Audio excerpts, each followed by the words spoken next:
Marcos 3.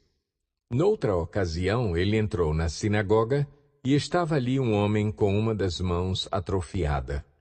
Alguns deles estavam procurando um motivo para acusar Jesus. Por isso, o observavam atentamente para ver se ele iria curá-lo no sábado. Jesus disse ao homem da mão atrofiada: "Levante-se e venha para o meio." Depois, Jesus lhes perguntou: "O que é permitido fazer no sábado? O bem ou o mal? Salvar a vida ou matar?" Mas eles permaneceram em silêncio. Irado, olhou para os que estavam à sua volta e, profundamente entristecido por causa do coração endurecido deles, disse ao homem: "Estenda a mão." Ele a estendeu e ela foi restaurada. Então os fariseus saíram e começaram a conspirar com os herodianos contra Jesus sobre como poderiam matá-lo. Jesus retirou-se com os seus discípulos para o mar, e uma grande multidão vinda da Galiléia o seguia. Quando ouviram a respeito de tudo o que ele estava fazendo, muitas pessoas procedentes da Judéia, de Jerusalém, da Idumeia, das regiões do outro lado do Jordão e dos arredores de Tiro e de Sidom foram atrás dele. Por causa da multidão, ele disse aos discípulos que lhe preparassem um pequeno barco para evitar que o comprimissem.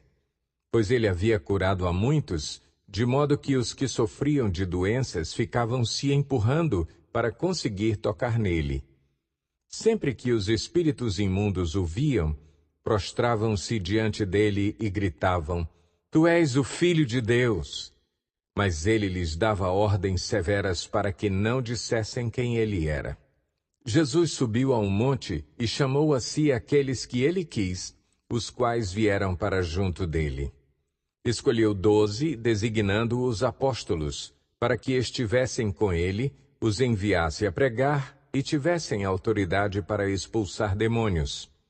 Estes são os 12 que ele escolheu: Simão, a quem deu o nome de Pedro; Tiago, filho de Zebedeu, e João, seu irmão, aos quais deu o nome de Boanerges, que significa filhos do trovão; André, Filipe, Bartolomeu, Mateus, Tomé, Tiago, filho de Alfeu, Tadeu, Simão, o Zelote, e Judas Iscariotes, que o traiu.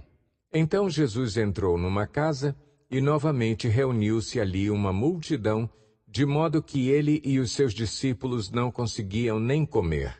Quando seus familiares ouviram falar disso, saíram para trazê-lo à força, pois diziam: "Ele está fora de si."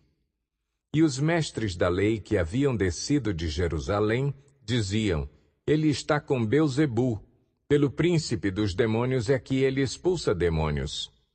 Então Jesus os chamou e lhes falou por parábolas: "Como pode Satanás expulsar Satanás? Se um reino estiver dividido contra si mesmo, não poderá subsistir. Se uma casa estiver dividida contra si mesma, também não poderá subsistir.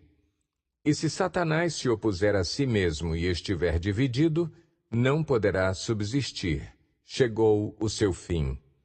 De fato, ninguém pode entrar na casa do homem forte e levar dali os seus bens, sem que antes o amarre. Só então poderá roubar a casa dele.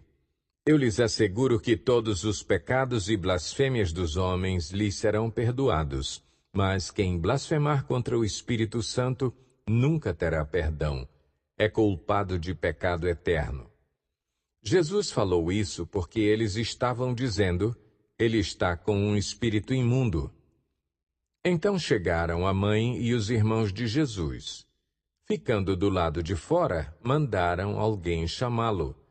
Havia muita gente assentada ao seu redor e lhe disseram: "Tua mãe e teus irmãos estão lá fora e te procuram."